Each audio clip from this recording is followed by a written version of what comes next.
called What Went Wrong, which, as I was saying to my fellow panelists, is just a 4-hour special, given all of the things we may have to talk about. We're really delighted to have a fantastic panel to talk about this. Mel Stride, the cabinet minister, shadow cabinet minister, leadership contender, Danny Kruger, one of the great thinkers of the Tory party, who I started working with almost about 20 years ago on the Telegraph comment desk after he'd been kicked out as candidate for Sedgefield for calling for creative destruction in the public services, which was rudely translated by the media as destruction of the public services. But and of course, good to see you. And Ben Houchen, the mayor of Tees Valley, the most senior reigning Tory in the country at this point, and Rachel Rachel Wolfe, who among many other, the founder of the New Schools Network, worked in Number 10 and co-author of the 2019 Tory Manifesto, who is working on a project with the CPS on what went wrong. So I'll ask everyone to just give a quick summary of their sort of headline thoughts, and then we can have a discussion, take questions, and hopefully fix everything that's wrong with the Conservative Party in the space of 57 minutes. Mel, would you like to... Well, thank you very much, and good afternoon, everybody. So I think we've been asked to look at a post-mortem of what went wrong, which begs the question of what does the body lying on the slab actually look like? Is it the dead parrot that is pushing up the daisies, or is it just asleep? And I'm here to firstly land the point that I think it is just asleep, and I think there's everything to play for now in terms of getting back into political contention and winning the next general election. On the face of it, about the biggest landslide Labour have ever achieved. We lose 2/3 of our members of Parliament, and we're now in a situation where we have a fragmented right, and we have the Reform Party in the House of Commons for the first time, and a larger Liberal Democrat contingent than we had in 1997. All of that deeply distressing. But on the more positive side of the ledger, we have a situation where the Labour Party comes in at under 34%, so that's the lowest popular share of the vote of any party to form a government since 1918. And we know there was a huge amount of tactical voting happening this time around, which one can only assume through time is going to unwind. And I think we could therefore naturally expect to improve our position, but we must not mistake that for one moment for getting back properly into political contention. I think we shouldn't overlook or forget the huge achievements of the Conservatives in office since 2010, particularly in the area of jobs, for example, the level of employment, lower unemployment, youth unemployment, at about half the level it was under the last Labour government. The fact that we brought inflation down as we did from its peak in October 2022, the Michael Gove education reforms, of course, and I think what Ian Duncan Smith did to bring in universal credit and make work pay are things that we should never let go of and should always remind ourselves of. But so what went wrong? So I think very quickly there were broadly 3 things that were out of our control, which would have been very difficult for anybody holding office, and 3 things that were self-inflicted. So let's start with the things that were outside of our control. COVID would have been a huge challenge for any government in office. The UK economy shrunk by 10% overnight, something that hadn't happened since about the early 18th century. And that caused us to have to do a number of things in the economy at that time, one of which, of course, was to step in and support jobs in a very major way. It put a huge stress, obviously, on the National Health Service, which I'll come back to. And then we had the war in Ukraine, which is the second thing, which imported a huge amount of inflation to our shores. And what that meant was, in a sense, we became rather unconservative in terms of becoming very interventionist. And because we're conservatives and we believe that the 400 billion we spent to support the economy and low-income families through that period should not be borrowed, we actually started to increase taxation and the tax burden went up. So I think therein lies some of the answer to why we had problems. The final thing I would say is we've been in office for 14 years. And if you've been in office for 14 years and there are lots of things that you're struggling with, including public services and inflation in the economy and growth and productivity and so on, you need to be able to present yourself ideally as an agent of change. And of course, once you've been in for 14 years, it's much easier for the opposition to do that than it is for the party in government. But there were three things that we definitely got wrong all by ourselves. And the first one was one of competence, that we went out, we made strong statements about what we were going to do when it came to net migration, and we completely lost control of that. To have gone from back in the day, David Cameron and the tens of thousands that we were supposed to have seen, to a situation where last year we had 680,000 net migrants is just an unsustainable and a very difficult position to have ended up in. I think on Stop the Boats, I think we made the salience of that far too strong in terms of it being one of our 5 pledges, and clearly we failed to deliver on that. On the NHS, I think we had an opportunity probably over the last 14 years to fundamentally reform the NHS in a way that would have made it more productive. We failed to do that. That added to its problems when it came into contact with the kind of pressures that COVID and the backlogs then brought. The second thing was trust. So in many ways, some of the smaller things, but highly retail things. And I think we started with the Owen Paterson situation, then we had the Chris Pincher situation, we had Partygate. And by retail, I mean, most of us can probably see that picture of the late Queen sitting in St. George's Chapel in Windsor, grieving for her husband at the same time as the story was around partying in number 10. And I think those are very difficult things to get beyond in terms of the destructive effect that that had on the values that the people saw us as having, or rather not having in that instance. And the third thing that we got wrong was around the election campaign itself.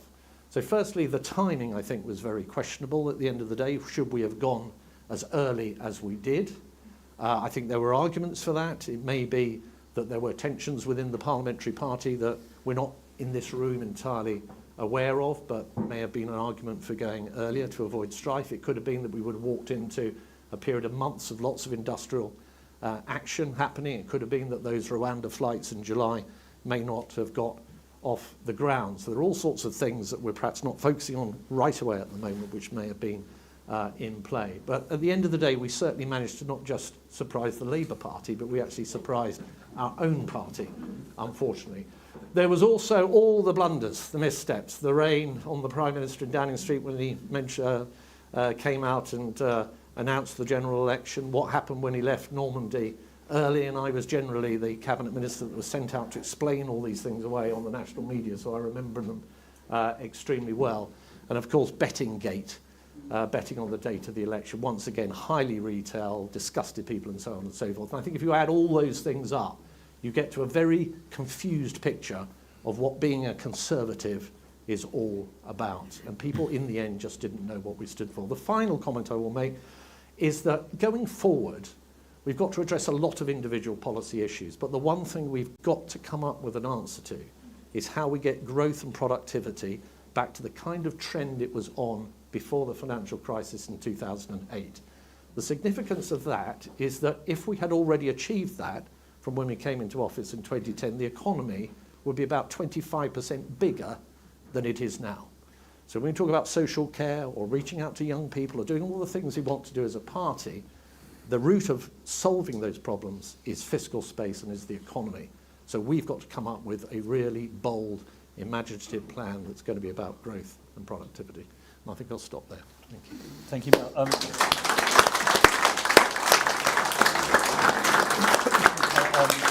I should say there's one solitary chair, perhaps two. Two solitary chairs at the front if anyone packed in at the back wants to use them. Now, Danny, and also should I say, please, if you completely agree with everything that's been said, guys, just feel free to just speak for like 20 seconds. Yes, We can get to the... I get it. Yeah, I will be quick, and I do agree with everything Mel says, although I think we need to go a bit further. I mean, I really agree with what Mel says. I'm campaign manager for Robert Jenrick, so Mel's opinion and views matter a lot to me at the moment. So I want to emphasise how right he is and everything he just said. But I would build on his last point about growth, because I think the real reason we failed fundamentally, it is all of those things, including those retail issues that he mentioned, but it goes much deeper than that. I think we lost because we failed. We failed to deliver the promises we made in 2019, the implicit promises, because we got Brexit done, But I think the mandate we won in 2019, thanks to these guys' manifesto actually, and what Boris was implying, and what we all really stood on, which was change. 2016, Brexit, 2019, Boris, the country was voting to get their government back. They wanted the government to serve them, to operate it with the interests and the values of the people of Britain at heart. And while we did something along those lines, and while we have many very legitimate excuses for the reasons we couldn't do it all, we didn't do it all. And on migration as the totemic, more than, I think it was salient, whatever we'd done, the small boats. But however much we overpromised on that, we failed. However much we achieved on the NHS, including major investment and some reform, it's still not working well enough. And fundamentally on the economy, as Mel says, we didn't correct and rebalance our chronically unequal economy. So on the foundational level, and the reason we failed, and I will end with this, is Brexit. Getting Brexit done was supposed to be the beginning to a programme of reform of Whitehall to get our systems, to get the system of the government to work in the interests of the people and of the economy, and to get people who want to build things to be able to build them, to start businesses, to look after their communities, all the things which is so difficult to do. So we did not reform the British state. And the consequences was a failed state that people found absolutely unacceptable. And they kicked us out as a result. Thanks.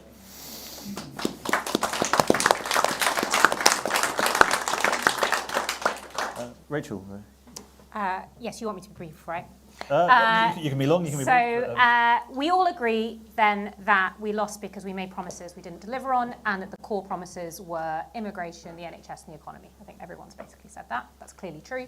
Every piece of polling will tell you that's true. What does that mean for now? And I'm going to build on what the others have said, almost all of which I agree with, and just highlight a few traps that I think we need to avoid. The first is that while it is unquestionably true that people voted against the Conservative Party, not for the Labour Party, that they have been already quite disappointed in the performance of the Labour Party, we cannot for 1 second convince ourselves that that doesn't mean we're still loathed. We are. And we haven't done any of the necessary steps, which are going to take some time, to convince people that a party that serially made promises on issues they care about, and the most obvious of this is immigration, because every single election manifesto, in power and going into power, we made a promise to reduce this, are suddenly this time telling the truth. So, we cannot underestimate the mountain that we have to climb. That's the first thing I would say. The second is, and this has not been what either of the speakers have said, but it has been present in some of the articles that I've read in recent days. I think there is a real trap, potentially, in this competence narrative. And the trap is the idea that by appearing statesmanlike and measured, and refusing to go for immoderate language on the right or the left, and appearing like good Tories again, who are not going to party while the rest of the country is in lockdown or allow immoral behaviour, that this is somehow enough to either be voted in again or to run decent government again. I'm very concerned about that. And if you want one image of that, I would say it's the current Prime Minister, who absolutely came into power appearing fundamentally competent with no real view about what he wanted to do, and he's already suffering for it. So we have to actually figure out what it is we want to do. Competence is not enough. And the third thing I will say is that it seems to me that all of the candidates for the leadership have aligned on certain areas where the Conservative Party and the Conservative voting coalition is relatively united, mostly on social issues, by which I mean things like welfare, crime, and migration. But to pick up on what Mel and Danny said, I think we are still at the tiny foothills of figuring out what we think a credible economic policy that brings back growth and productivity is again. I think we are nowhere on public service reform. When I was working in opposition in 2008-9, we spent all of our time on what do you do about schools and what do you do about the NHS. Did we get it all right? Absolutely not. But we haven't begun to figure out how we would do that differently. And even on questions like immigration, I don't think we're close to figuring out how we're actually going to manage the trade-offs required. So to give one small example, If we want to radically reduce migration, what are we going to do about social care? How are we going to fund it? And how does that ally to a smaller state? Now, I have some answers to that. Lots of other people do. There are about 300 of those questions. And really, all I'm wrapping that into is I think that we cannot underestimate in our analysis of what went wrong and why, and in our Conservatives' sort of somewhat glee at how difficult the new government is finding life, we cannot underestimate how much work there is to be done with the electorate on trust and what the hell it is we're going to do next. Thank you.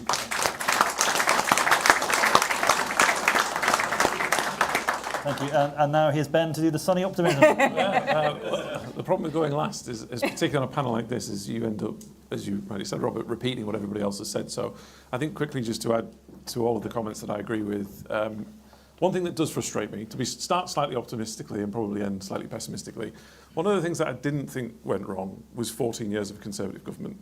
It's one of the things that really irritated me about the general election campaign, and it was a failure, therefore, of the comms of the campaign itself.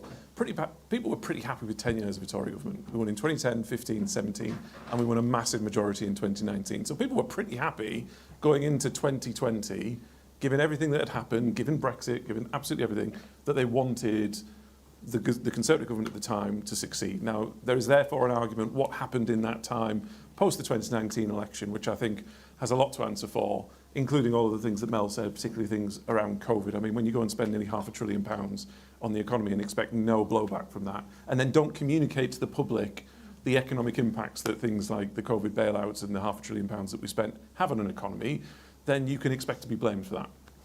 That's not to say that we are not to be blamed for the election result.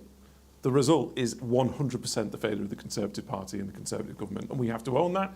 We need to understand that. Unless we want to have a serious conversation about that, we will absolutely be sat here in 5 years' time with another Labour government of whatever size thinking, what the hell went wrong? Why didn't we make any progress? So we have to understand that it was entirely our fault. And also, to echo the point, irrespective of how crap this government is at the minute, and they're much worse than I thought they were going to be, never mind 2 months in, but they're doing really, really badly. Some really basic stuff that we weren't even doing wrong after 7 or 8 years of government. They're doing wrong in the first 2 or 3 months. We can all sit here and be really pleased and kind of rub our hands together and say, yeah, you're absolutely right. It is quite difficult being in government, isn't it? And you know what? All the mud that you throw, you're not whiter than white. You don't need me to re-rehearse it. Having said all of that, it doesn't matter how bad this government is going to be. That does not mean that any one single person in our country is going to vote Conservative again. And I saw this with people on the doorstep who wanted to vote, who couldn't decide whether they were going to vote Reform or Lib Dem, because it was an idea that, one, they weren't actually enamoured with a potential Labour government. We saw that in the data, we saw that in the vote share, we saw that in a very broad but very, very shallow result for the Labour government. That's not to put to one side the fact that they have a historic majority, absolutely. But they absolutely wanted rid of a Conservative government. And until we understand that, and we understand actually one of the things, and I knew it was a bad thing, but I didn't appreciate the scale of it until we were knocking up on election day and the weeks after, the impact that the Liz Truss administration had on normal people who are not engaged in politics, irrespective of whether you want to get into the academia of whether she was right or wrong on regulation, deregulation, etc. Put that to one side.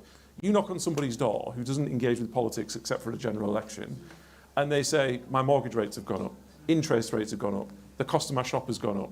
All of these things that practically impact people, and they tied it to that administration. Like I say, rightly or wrongly, they then blamed the Conservative family as a result of that. And it goes back to the point that was just made. There is a huge amount of work that we need to do for anybody even to listen to us. And I was just having this conversation with one of the last 4 in the leadership contest. It doesn't matter which one of them wins. That doesn't automatically give us a right to be heard by the public. It doesn't start on the 2nd of May. It doesn't mean, oh, we've got a new Conservative leader, so therefore the public are going to start listening and say, listen to what this person has to say. Just to get a fair hearing, there is so much more work to do. And what I'm hearing a lot of at the minute, and I suppose it is the purpose of the panel, so I appreciate we're going to spend some time on it, but hopefully we'll get on to the how we start to do that. Because at the minute, all leadership contenders are talking about the obvious things that we're talking about that need to happen on a relatively superficial level: unity, competence, trust, economic competence, getting a fair hearing again. The one question that hasn't been answered yet is how. How does that happen? And I'm hoping this conference actually, from a leadership point of view, the leadership contenders start to put some meat on the bones as exactly how they would do that if one of them was to become the next leader of the Conservative Party.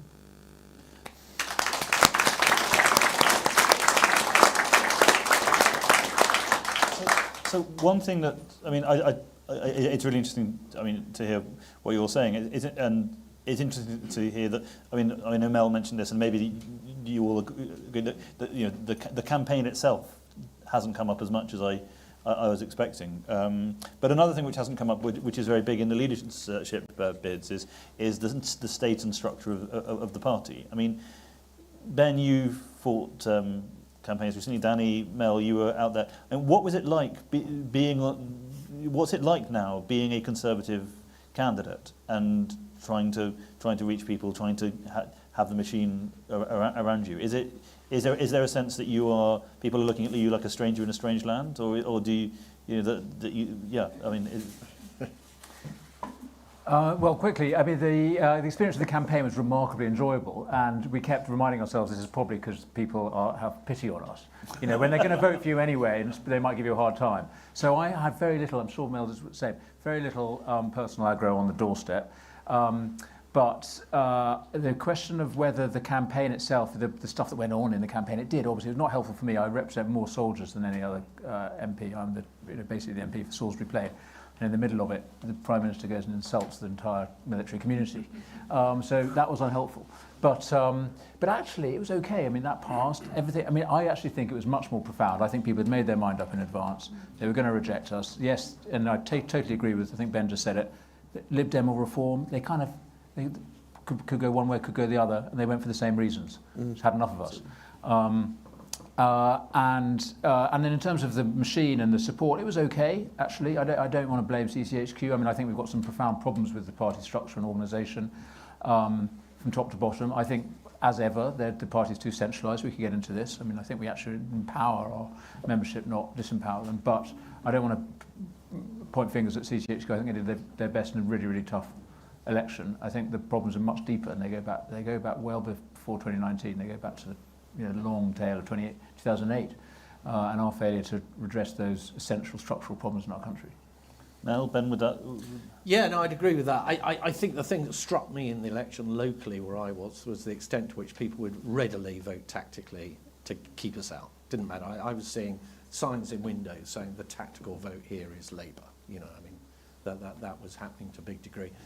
We never got off the back foot in that campaign. That was part of the problem. So I think I did 25% of all the media morning rounds during the general election. So I went on GMB TV 8 times. I even had my own dressing room on there. Because I was the only person that was prepared to, well, one of the few that was prepared to go out and do it. And just endlessly having to hose down issues like the Normandy situation and Bettingate and all the rest of it. And then trying to get that bit of space to channel your message in there was extremely difficult. And I think that's my reflection on the campaign, is we were always on the back foot from the start. Yeah, and for me, I'm showing my age a little bit here, I now know what it felt like to be a politician knocking on the doors in 1997. One of the things that people often said was, you know, people weren't even angry. They just kind of took pity on you because they, like I said, they'd already decided. They weren't angry. They'd gone past that point. Because again, I didn't think it was going to be as bad as it was. I knew it wasn't going to be good, but it was interesting in retrospect. There were a lot of people where you kind of think back about encounters on the doorstep or in public, particularly, well, obviously in the general election rather than my election, and you look back on those encounters differently now, and you realise that people were just being polite. You're absolutely right. The election campaign itself, I mean, if the rumours are to be believed that, you know, Number 10 kind of bounced the election, CCHQ didn't really know it was coming, therefore, you know, the structures weren't in place, the money wasn't in place, the plans weren't really in place, we were still at the last minute selecting candidates. I mean, it just goes to show the turmoil that the government and the party were in at the time. In and of itself, the campaign, there were lots of individual mistakes, but I think it was a symptom of the cause rather than, oh, you know, had we run a really good... So I said to people, had we won the best campaign the Conservative Party had ever run in any election ever since the dawn of time, we would have still been thrashed. The campaign is neither here nor there, right? It was much more fundamental than that. Yeah. If I could very quickly add to that, I think you're absolutely right, because at the end of the day, the big offer we had actually was a huge tax cut. National insurance abolished across the next Parliament. You know, £18 billion worth of tax cuts. Got no cut through whatsoever. People weren't interested. They didn't think it mattered. You know, we weren't going to deliver it anyway, were we? And we weren't going to win the election. But also, Rachel, as you'd say, they also thought any tax cuts would mean the NHS would be at risk. I'm just not sure they believed or listened to anything that was said. I'm not sure it was that rational. So I agree with what others have said. Okay, I'm going to open it up to questions because it's much better for other people to ask them than for me. But one question, which is a bit of a cliche at this point, but we were, I think, among under 30s, we were the fifth party. Among under 40s, we were the fourth party. The people a generation who have never known growth, and then on top of which still blame us for Brexit and various other things they don't agree with. I mean, did we put too many chips on the pensioner vote? I mean, I remember getting the call from the night before, from James, in fact, maybe it was you, saying, how do you feel about, that triple lock? I was like, yes, the thing I really hate, yes. How would you feel about a quadruple lock? And I was like, you're just calling me because you don't want me swearing on Twitter. It's like, yes, we are calling you because we don't want you swearing on Twitter about this. This is too much sausages made, Rob. Sorry. But I mean, we put all of our chips on the elderly, and that's... And did A, was that a mistake, and B, how do we unwind that while still keeping hold of our core vote? Can I just tell you, I think there's an element of you can't fatten the pig on market day. Okay, so the average voter, a Conservative voter in the last election, was 63 years old. Okay, there was no in one bound Jack was free policy or promise or approach that in the short to medium term in the run up to that election was going to suddenly mean that to take those under the age of 30, only 8% of them voted for us. Not even a Melstride TikTok account. Not even a Melstride TikTok video was going to shift the dial. It gets back to the last point, I think, that I made, which is around productivity and growth. If we had tackled that way back in the day and got public investment up and got private investment up and got our teeth into welfare and levered out the billions of pounds that ultimately we had worked out how to do, then I think we could have been in with a shout of having the kind of offer that we need now to actually put together for younger people. And that's around education and loans and all that kind of stuff. And it's also around housing. And it needs to be huge supply side reforms, which this current government is talking about, remains to be seen whether they deliver, but also some demand side measures, which I think we should have around tax breaks for younger people getting their first home, some of which we've done in the past, but I think we could be more aggressive about. But only if we get the economic fundamentals right. So I think we kind of, through time, lost that group because we failed to grasp some of the economic challenges that we faced. While meeting some of the economic challenges, we failed fundamentally on productivity and growth. But isn't there a culture challenge as well? I mean, fundamentally, I've written a column about this, but fundamentally, like, being Tory is quite a weird thing now, and being a Tory under 50 is a very weird thing. But it wouldn't have been a weird thing if sometime in the 2010s going into 2015-17, we had got out of this vicious situation where young people are no longer able to get onto the housing ladder, for example. If we'd got ourselves in that position, which I was in the 1980s when I was in a similar position, you could actually, if you worked hard, saved a bit, and you didn't need the bank of mum and dad, you could actually still get on the property ladder. If we were able to ease the student debt situation, I think, if we had a higher education system that was more narrowly focused on economically useful degrees rather than everybody going there and a lot of them actually not coming out with something that's worth having. If we had got to grips with some of those fundamentals, a lot of which is economic, earlier on, then I think we would not have lost young people to the extent that we did, because we could have done things differently for them. And it was really too late by the time we got to about 2019, 2020 and COVID to turn that around. Just to quickly add though as well, I mean, there is you'll never get an excuse from me on what happened in the defeat in the election. However, if you also take a step back, we can't ignore some of the macro politics stuff as well. So look at what's happening in the US.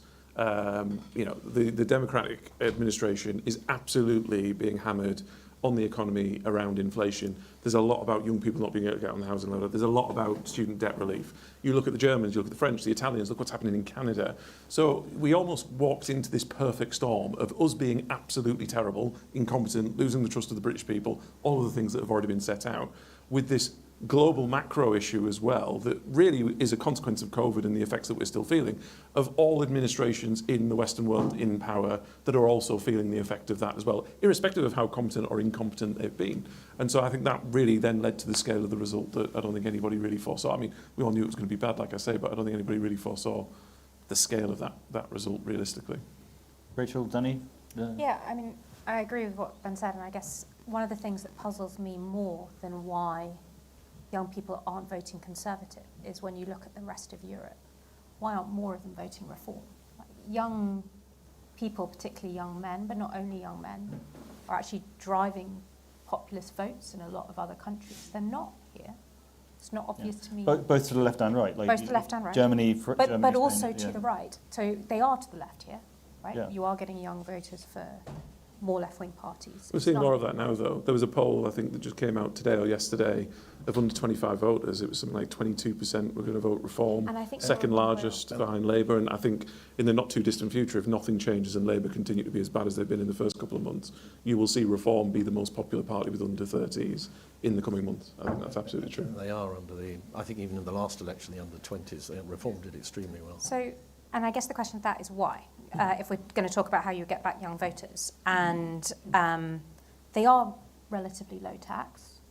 They are suffering massively in terms of growth. And they're very angry with incumbent parties. And, yeah. Sorry. Yeah. Danny? I mean, only to add, it doesn't have to be like this, as Europe demonstrates, and North America and Canada in particular, where you have a Conservative opposition, which is doing very well among younger demographics, particularly with an offer on housing, which is meaningful.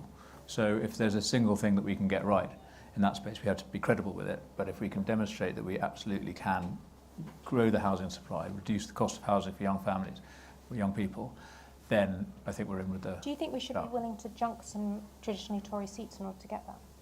I don't think that should be necessary, Rachel. You don't think so? And I don't know, but it's a fair challenge. In a sense, you know, the next leader, the party strategy is going to have to think geographically, because the economies of different places matter so much. But actually, I think we can deliver what's needed, which is growth in the areas where people want to live, which is in the cities, while also supporting the economies of our northern towns, which we have lost support from. But I think the critical point about getting young voters back is going to be having a credible economic message for them, as well as, of course, the way we do it and the style we present. And again, I think the Canadian example is really inspiring. You have a leader there who, you know, very close to Robert Jenrick, who I think has demonstrated the path that can be followed, which has been quite radical on culture, quite ballsy, quite punchy, but being essentially credible on this core principle, which we've got to provide housing for young people. One of the really difficult things. We are going to have to open it up to questions because everyone's but I just want to say very clearly, I'm very encouraged as the director of a think tank that everyone is saying the answer is policy. Yes, absolutely, more policies. Aubrey from the Times, and then you could just shout, but my colleagues are. Good afternoon. Ben, this is primarily directed at you. Sorry, Aubrey Allegretti from the Times. We were just obviously talking at the end of Danny's point about the sort of voter coalitions, particularly regarding geography. I think the short question is, do you think that the Conservatives can win back the Red Wall in the next 5 years? I mean, yeah, absolutely. The one thing I do absolutely reject is this idea of voter coalitions, as if a voter in Middlesbrough or Redcar as an individual is somehow alien to a person living in North East Hampshire or Kent. I mean, we're all humans, right? We're all people. We're all part of Great Britain. We're all part of our community. And we've seen just in recent years, in 2019, how we were able to build that coalition. The issue wasn't building the coalition. The issue was delivery of that coalition. We failed on what we promised the people. You can't then say, well, you can only deliver for the people of the Red Wall or the people of, you know, the South East. Those two things weren't true. That went back to the point of competency. And again, the house building stuff's really interesting to me. I get infuriated by it because I also think when it comes to house building, we talk about building, it's an anticipatory fear. I saw it. I mean, I used to be a councillor and I was very much involved with housing. Thankfully, at the moment anyway, I'm not involved with housing as a mayor. But, you know, you would always argue against, on this field that wasn't actually Greenbelt, but people thought it was Greenbelt and pretended it was, we shouldn't build these 350 houses. And there was an almighty fight and you get tens of thousands of objections. and then for whatever reason it went through anyway, or it did in Teesside, which is a good thing, and literally 6 months later people forget about it. So it's almost we're building up a problem that isn't actually real. You know, there are always aspects of our countryside that need to be protected, absolutely. But if you're building around urban areas, not just metropolitan areas, but in towns, and you're looking into the suburbs to add housing, you find that once it's done and it's through, all of a sudden the fears, the hole that was built, in effect, the void that was there, this is what it's going to be in 5 years' time. People fill it with all sorts of things. But when it's done and people realise the world hasn't ended and turned upside down, and they can still get out the house and they can still get in a car and commute, etc., then all of a sudden it's not that much of a problem. We just never really bit the bullet. We didn't have the leadership to kind of drive that through. I also think, actually, from the conversations I'm having with this government, I don't think they're going to make the decisions that need to be made to drive it through either. And so then it does create an opportunity in 4 or 5 years' time, if we can reflect properly, if we can help the people understand that we absolutely get why we lost, that we failed completely, but things have changed and are different, and we build that trust again, then absolutely you can make an offer to the people of Redcar and to the people of North East Hampshire again and win that election. Anyone else want to comment? Or otherwise, and my standard thing to the audience, please keep your questions short, and to the panellists, don't feel you all have to come in on every single question, because otherwise we'll only be able to get a couple in. Yes, good afternoon. Thank you very much. My name is Hilary Scott, and I'm chair of the CWO, Conservative Women's Organisation South East. I've knocked on a lot of doors and listened to a lot of people over the last few years. I don't quite agree with the analysis of what went wrong, but in order to keep my question short, what to me was really striking was that we lost control of the narrative, and we had narrative bashing us from all sides, but particularly Reform. They had an incredibly effective narrative, which was very similar to that of Labour, that we have destroyed the country and that we've done absolutely nothing. And I think that actually there are many things that we've done in government that have been good, and we need to turn our legacy, we need to get control of our legacy and put that out in the voters' mind, our voters' minds, because I was having to convince people what we had done in the last 14 years, and people had not heard the message. So what is your analysis of the success of Reform? Because they had lots of people that didn't knock on doors, and yet so many people voted for them. Where was the success, and what can we do to emulate that success? Shall I dive in? So I think if you take Reform voters, the first thing I would say is it's a mistake to assume they would all otherwise have voted for us. About 17% of them would have either gone for Labour or the Liberal Democrats. And indeed, a lot of them, in the absence of Reform, probably would have stayed at home and not voted for us either. So I think that's the kind of starting point. I think, firstly, no deals with Farage or anything formal in that sense. I don't think we should try and ape Reform in that way, but we should respect those that chose to vote for them. I think the issues are around net migration, stopping the boats, lower taxation and so on. The good news is that actually I think the polling across the spectrum, so if you take net migration, Liberal Democrats, about 50% of them say they're quite concerned about that as an issue. So I think the approach is no deals, call out populism for what it is, which is not just all about having popular policies that everybody thinks is great. It's actually about setting up the them and us and the bogeyman and all the kind of stuff that you see in the sort of Trumpite side and in the States and so on, and delivering on those issues that matter to those people. The final thing I would say is about being a competent and effective opposition. Because one of the reasons why people are going to Reform is they just look at the rest of us and say we're all absolutely rubbish and you can't trust us and none of us deliver on anything, and we're not on the side of the people. And I think we just have to pick our targets as an opposition and go in very deep and effectively on things that people care about, like the winter fuel payment as we are at the moment, and like the kind of things that are likely to come out of the budget on the 30th of October. Just quickly, Reform did well, in my view. They're a symptom of the cause, i.e. that we failed.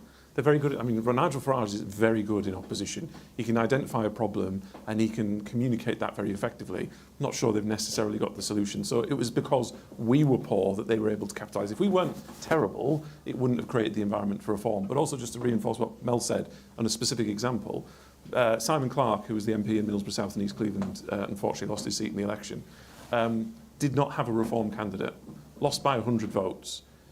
He actually think not having a Reform candidate hurt him in the end, because again, it's not that idea that every Reform candidate, member or supporter is going to vote Conservative. And actually, what were the motivations for voting Reform? And again, the reason Reform did so well is, one, because they didn't want to vote Labour, but because we had failed them. Because they're not a disparate group of people. These are our voters. In the same way that many in the South East who went Lib Dem, they were our voters as well. We just let the people down, irrespective of which party they then went to. We didn't do our job properly. I'd just add on that, even if every single Reform voter had voted for Conservative, which would never happen, the Tories still would not have had a majority. Robert Halfon, a man who's done a lot more on this. Just returning to the young people issue, I completely get all the policy stuff about housing and so on. But in my view, the reason why young people, particularly the younger end of young people, don't vote Conservative is that they don't see we're a values-based party, and they don't feel it's moral to vote Conservative because they think we're on the side of the rich, rightly or wrongly. Yeah. And in terms of why they supported Reform, it's because there's that emotional appeal, whether we like it or not, from Nigel Farage that we didn't provide. So surely the first thing before we do all the housing and the economy and the things you're talking about is to actually show we are a values-based party and that we're moral and that we have a romantic story too, just as much as the Labour Party and other parties do when they offer themselves to young people. Rachel, do you want to come in on that? Or? So I think it's definitely true, not just for young people, but actually for a lot of voters, that the Conservative Party was seen as the party for the rich and out of touch. That's always a challenge for the Conservative Party, but it's even more true. And I think you're right, Rob. I think that policy on its own is largely ineffective in persuading people. It has to be rooted in a basic view of the world and morals and values. And I imagine Margaret Thatcher will come up as often in this conference as she always does. And the thing she was always brilliant at was rooting economic policy in morals and values, decency, hard work, getting on. And that it is unquestionably, there are lots of values. I think we have to be honest, there are quite a lot of values that quite a high percentage of young people hold, which are different from the Conservative Party, and we shouldn't pretend that's not the case. However, it is also the case that one of the great frustrations, if you are young now, is there doesn't seem to be the same intrinsic link between your effort and reward as there used to be. And that is something that the Conservative Party has always believed in and doesn't currently have an answer to. Danny, or I mean, anyone else, but obviously I'm just trying to make sure everyone gets a fair turn. I mean, very quickly, it's a hugely important question that Rob's raised. So without trying to be very quick, I think the challenge for us is the values that we stand for are not the progressive values that have dominated the thinking of in education and social media and the sort of news and culture that young people have taken in. And so we have to do more, I think, than simply articulate a values-based agenda, which I completely agree, Rob, and I think Rachel's just helped with some of the elements of it. We actually have to win a culture war.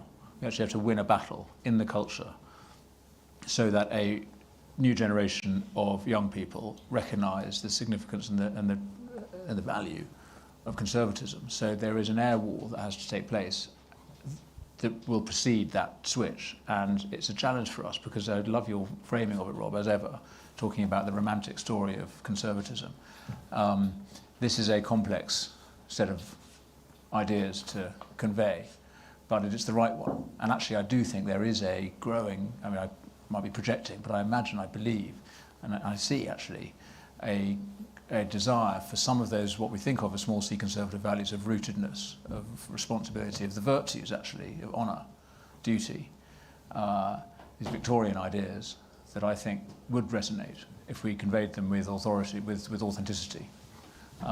Otherwise, we just sound like we're trying to turn the clock back, which is what I'm accused of all the time, and it's kind of half-truth. So we know we need to convey it successfully as actually the best way, and I would end with this.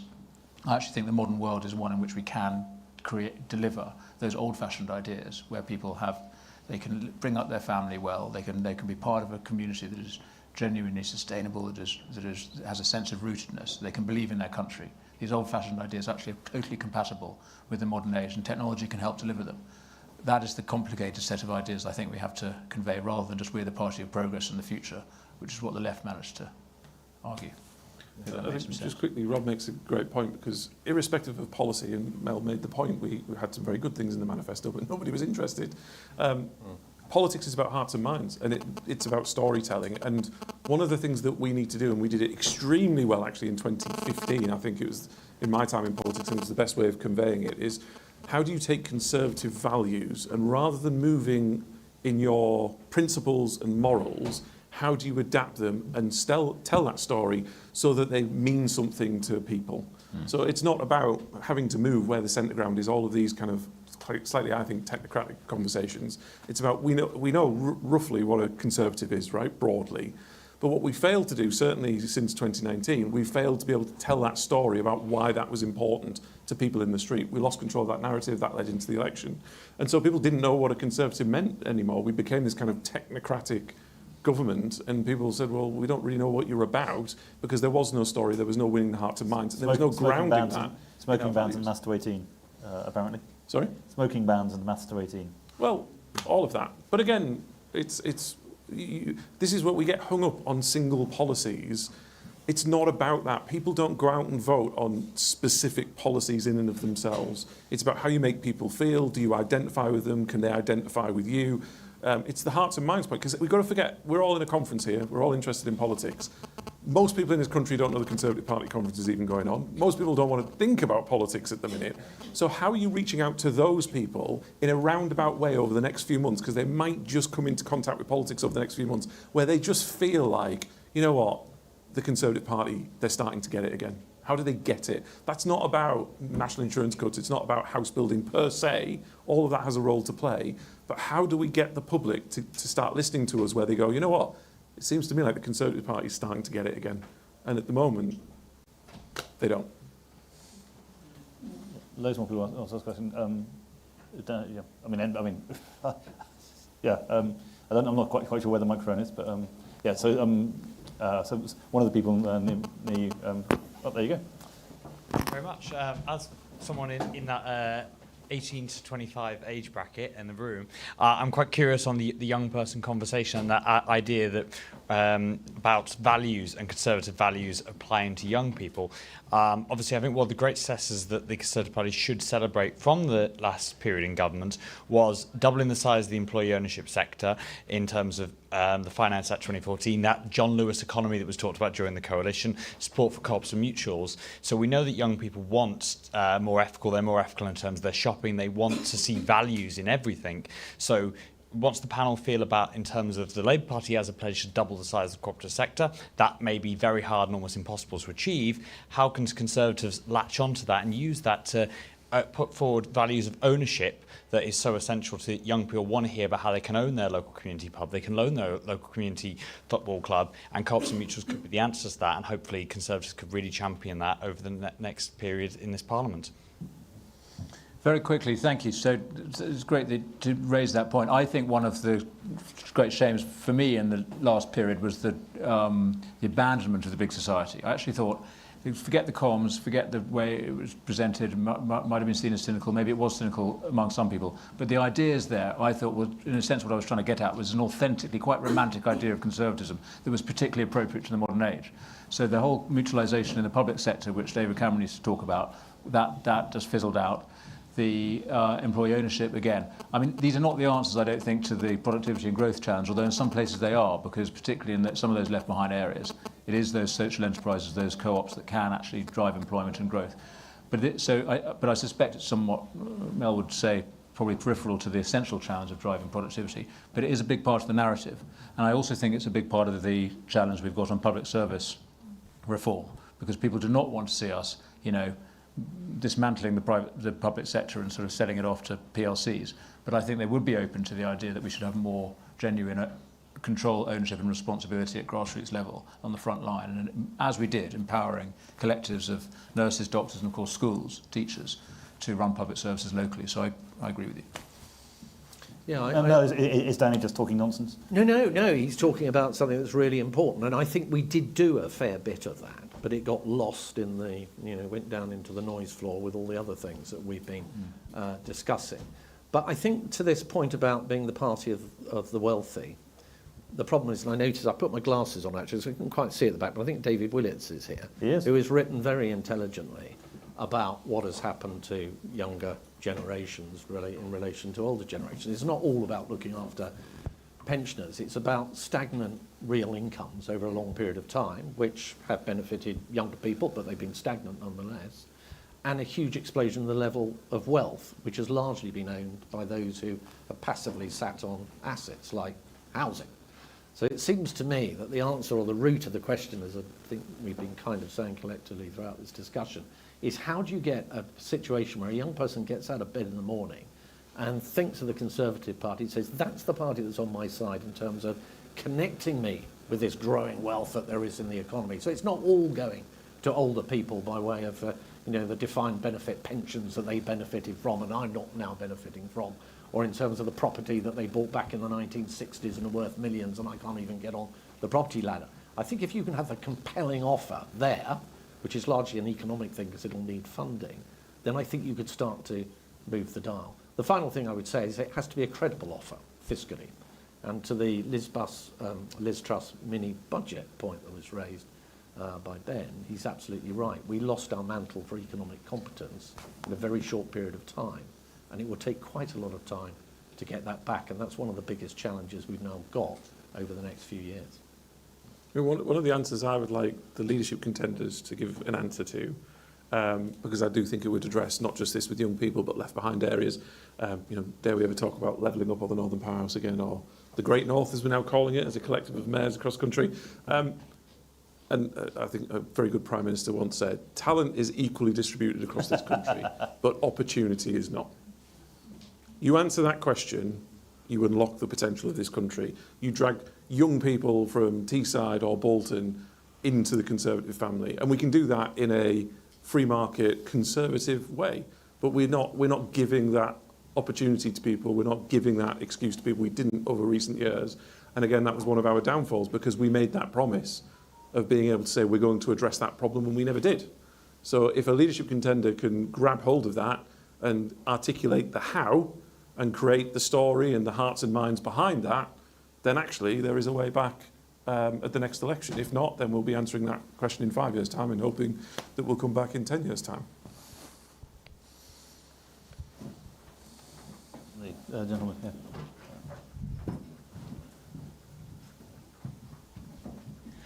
Thank you for taking my question. The thing I wanted to ask was that, referring to Ben's point earlier about coalition building, in the 2019 coalition, I think one of the reasons they voted for us was that we were promised to govern right, but it seems that we govern left either willingly or otherwise over issues like, say, and it's already been raised, immigration, stuff with culture, and also one thing involving policing as well, where we had sort of an anarcho-tyranny thing going on over the last few years, where on the one hand we had like strict lockdown rules and anti-lockdown protesters were being harassed, all the while on the other end you had Black Lives Matter riot in London, or you had eco-zealots block roads and stuff, and that was seen as being a bit two-tier even before Keir Starmer came along. So I just wanted to know what the panel thinks about that and whether that played a role in sort of like the sense of fairness that we were implementing or lack thereof. We won the 2019 election, in my view, because the public saw the administration at the time as different. They saw it as anti-establishment, largely driven as a result of getting Brexit done.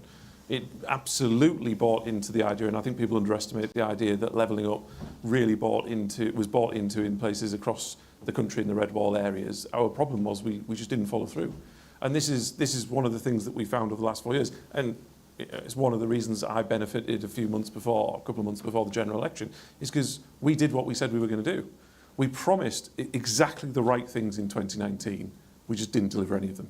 That's actually what caused the result. And then not only did we not deliver what we promised, we did a whole load of other things that actually made it even worse. But I suppose, to your specific question, let's imagine that when Rishi Sunak came in, instead of the policy announcements he did make, he built 5 prisons and put lots of people into them. Would he have done better in the election or worse? I think he would have done better. So, the lady next to you. Hi, Caitlin at the Press Association. You've all touched on all of them, but who are the biggest electoral challenge to the Conservatives? Is it Labour, the Liberal Democrats, or Reform, and why? The Conservative Party is the biggest problem for the next election. I mean, it's true. It's true. I mean, it is true. I mean, you put forward. It's why we're Conservatives. We believe that if we put forward proper Conservative values in the right way that communicate with people, we can win the next election. We can win elections for decades to come, irrespective of what other parties put forward. The only reason some of the parties, in particular the Lib Dems and the Reform, have done quite well is because of our failures, not because of their successes. So we are the biggest problem to our own success at the minute. Would the other panellists agree with that? I would. I make one sort of observation of Reform as well, which is generally in the last election, winning a Reform vote was just one more in our pile. Winning one from Labour or the Lib Dems was often worth two, if we were facing into them. So I think that the centre has a particular resonance for us and always will. And last question from the gentleman. Thank you very much. David Walsh from WWF. One word that's not been mentioned by any of you at any point has been climate change. It's worth saying that every government elected since 2010 has had a bolder offer than the government that went before it. In 2021, at COP26, there was a really big, ambitious offer from a Conservative government on what we were going to do at exactly the same time as the Owen Paterson scandal was breaking. And since then, there has been drift and uncertainty. And the 2024 election, one of the major promises from the Labour Party was on delivering on their climate action and net zero goals. So where do you think and how can Conservatives regain the leadership role for the 2029 election when climate is going to be an even bigger issue than it has been in any election before?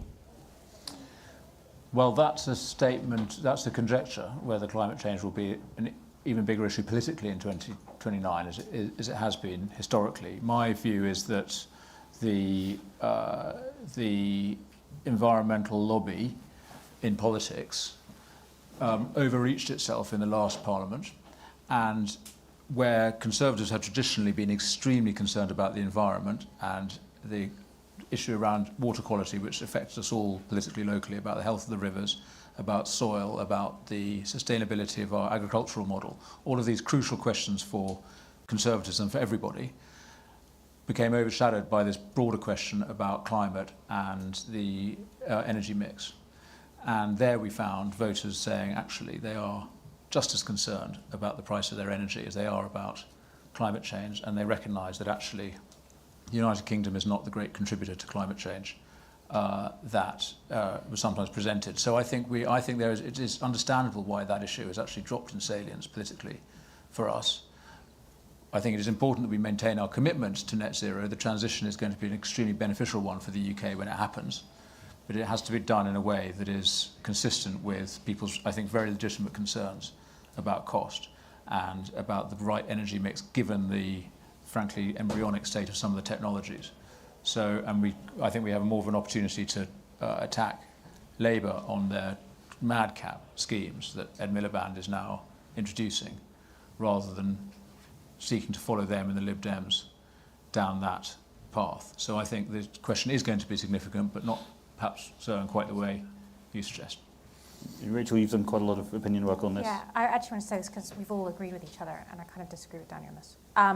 I think the way in which the Conservative Party rode backwards on energy and net zero in the last election was a mistake for two reasons. I think in some ways, actually, the more minor of the reasons was that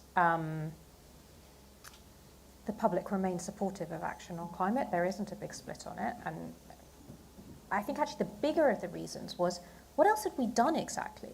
Like, this was one of the only areas where we'd made any significant progress, had any significant stories to tell, not least around Ben's area. And then suddenly we're junking that too. Like, it just was one of the most significant ways to me in which we had no coherent story to tell about the past or what we'd done or the through line from the past to the present. So I thought that, well, absolutely recognising people are worried about their bills and will continue to be, I thought that was a really big error. So we're out of time, so just going to ask one last question to the panel, which is, at the moment, what odds would you give to Great Ben that we will be back here in 5 years' time talking again about what went wrong? Or will there be a triumphant CPS panel on with Secretary of State Mel Stride, Secretary of State Danny Kruger, talking about what went right? What would you say? Where would you say your odds are at this point. Don't think it's a good idea as an elected politician Don't to do be betting. talking about betting and gambling at the moment. No, I think it comes down to one word, actually, which is leadership. So if we get somebody who can grapple with all these problems, take the parliamentary party with them, take the time to get all these things right, have the kind of economic approach that I've kind of alluded to as the underpinning of everything, then I think we can definitely do it. I really do.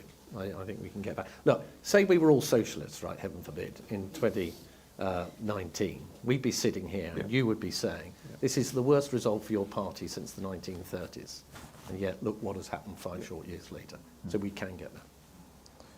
Yeah, I absolutely see it as possible, and I think if we get the leadership right, Mel's absolutely correct, it really is doable. I mean, we'll need events to transpire in the right way as well, but fundamentally Labour are clearly beatable. Their support is very, very thinly spread. As we keep pointing out, they didn't really win the election, we lost it. I think we can absolutely get those many of those voters back, but it's not going to happen automatically. And we have to start, as we've been doing today, with the absolute recognition of the extent to which we let the public down, even while we've also got lots of good stories to tell. Fundamentally, we have to show that we've understood that and changed. There's profound reform that's needed. And I think we need credibility on all of those questions. So, but sorry, yes, absolutely, we can be back. I really think we will. Ben, Rachel? I mean, you said you wouldn't kind of gamble, so... Let's not go there. He's the most successful man on the panel, that's the point. Well, that just shows how low the bar is, unfortunately. On which note, thank you so much for joining us. If you're around tomorrow morning, we will be kicking off again with a panel on how we fix the NHS, and then I'll also be in conversation with another one of the leadership candidates and another one again on Tuesday, but there will always be interesting things happening here, so please come back and visit us. But in the meantime, please thank the panellists.